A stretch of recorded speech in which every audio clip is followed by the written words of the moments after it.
ಮಲೆನಾಡಿನ ಒಂದು ಪುಟ್ಟ ಹಳ್ಳಿ, ಹಸಿರು ಮನೆ. ಅಲ್ಲಿ ಎಲ್ಲೂ ನೋಡಿದರೂ ಅಡಿಕೆ ತೋಟ, ಕಾಫಿ ಗಿಡಗಳ ಘಮ. ಆ ಹಳ್ಳಿಯಲ್ಲಿ ಶಂಕರಪ್ಪ ಮತ್ತು ಪಾರ್ವತಮ್ಮ ದಂಪತಿಗೆ ಇಬ್ಬರು ಹೆಣ್ಣು ಮಕ್ಕಳು. ದೊಡ್ಡವಳು ಲಕ್ಷ್ಮಿ 10ನೇ ತರಗತಿ ಮುಗಿಸಿ ಮನೆಯ ಜವಾಬ್ದಾರಿ ಕಲಿಯುತ್ತಿದ್ದಳು. ಎರಡನೆಯವಳು ಸರಸು 7ನೇ ತರಗತಿ ಓದುತ್ತಿದ್ದಾಳೆ. ಊರಿಡೀ ಅವಳದ್ದೇ ಮಾತು. ಬೆಳಗ್ಗೆ 5 ಗಂಟೆ ಕೋಳಿ ಕೂಗಿತು.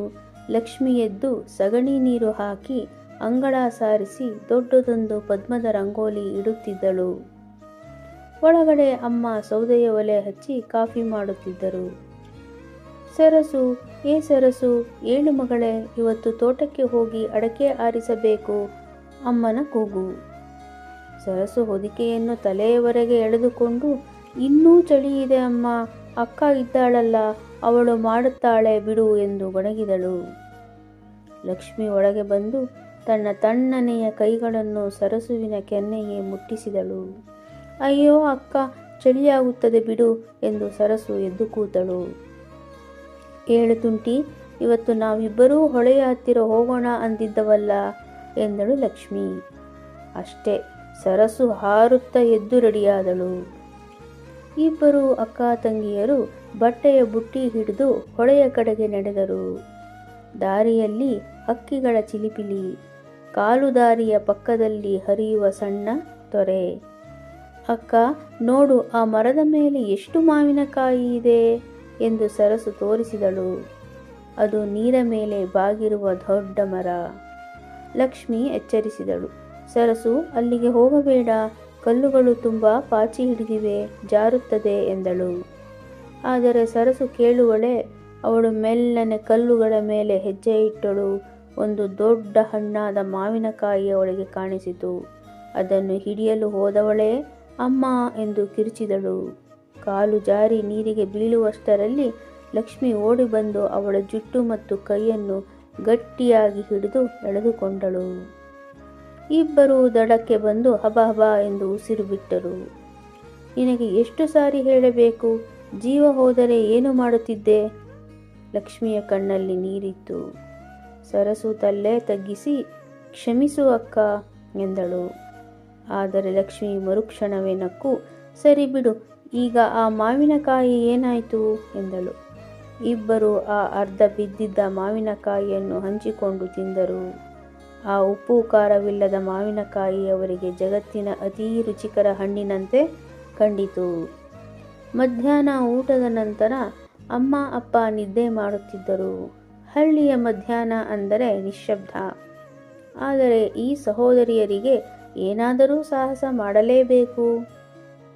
ಹಿತ್ತಲಿನಲ್ಲಿ ಆಡುತ್ತಿರುವಾಗ ಅವರಿಗೆ ಒಂದು ಸಣ್ಣ ಮಿಯಾವ್ ಮಿಯಾವ್ ಎಂಬ ಶಬ್ದ ಕೇಳಿಸಿತು. ಹೋಗಿ ನೋಡಿದರೆ ಹಳೆಯ ಕೊಟ್ಟಿಗೆಯ ಮೂಲೆಯಲ್ಲಿ ಒಂದು ಸಣ್ಣ ಬೆಕ್ಕಿನ ಮರಿ ಸಿಲುಕಿಕೊಂಡಿತ್ತು. ಅದರ ಕಾಲು ಮರದ ತುಂಡಿನ ಕೆಳಗೆ ಸಿಕ್ಕಿ ಹಾಕಿಕೊಂಡಿತ್ತು. ಸರಸು ಹೆದರಿದಳು. ಅಕ್ಕ, ಅದಕ್ಕೆ ನೋವಾಗುತ್ತಿದೆ ಅನಿಸುತ್ತದೆ. ಲಕ್ಷ್ಮಿ ಯೋಚಿಸಿದಳು.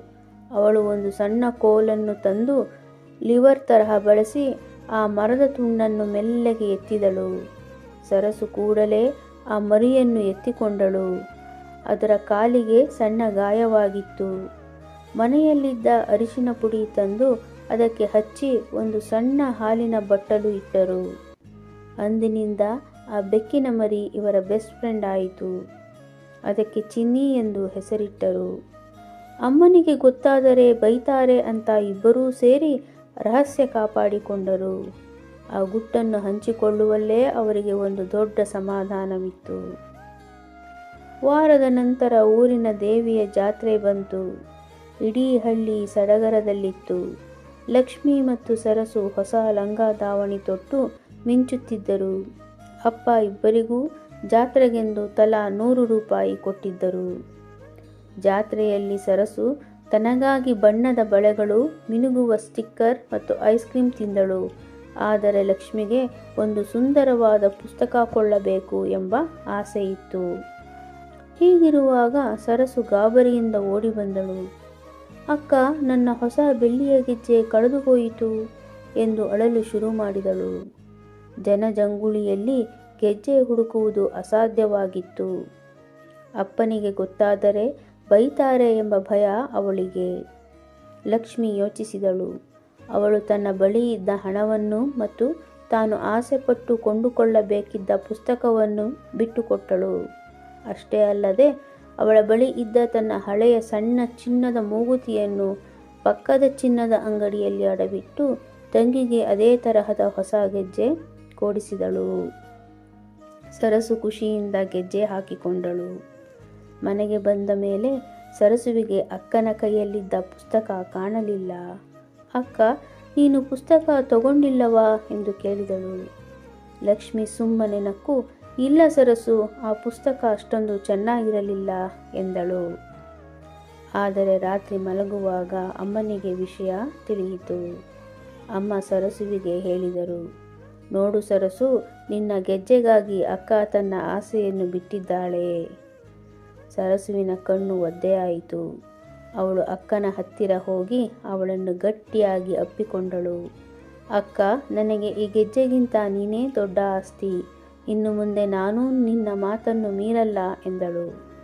ಚಂದಿರನ ಬೆಳಕಿನಲ್ಲಿ ಇಬ್ಬರ ಸಹೋದರಿಯರು ಒಬ್ಬರೊಬ್ಬರು ತಬ್ಬಿಕೊಂಡು ನಿದ್ರೆಗೆ ಜಾರಿದರು. ಹಳ್ಳಿಯ ಆ ತಂಪು ಗಾಳಿ ಅವರ ಪ್ರೀತಿಗೆ ಸಾಕ್ಷಿಯಾಗಿ ಬೀಸುತ್ತಿತ್ತು. ಹಳ್ಳಿಯ ಜೀವನ ಸರಳವಾಗಿರಬಹುದು, ಆದರೆ ಅಲ್ಲಿನ ಸಂಬಂಧಗಳು ಬೆತ್ತದಷ್ಟು ಗಟ್ಟಿಯಾಗಿರುತ್ತದೆ. ಆಸ್ತಿ ಪಾಸ್ತಿಗಿಂತ ಪ್ರೀತಿ ದೊಡ್ಡದು ಎಂಬುದರ ಈ ಇಬ್ಬರ ಅಕ್ಕ ತಂಗಿಯರ ಕಥೆಯ ಸಾರಾಂಶವಾಗಿದೆ.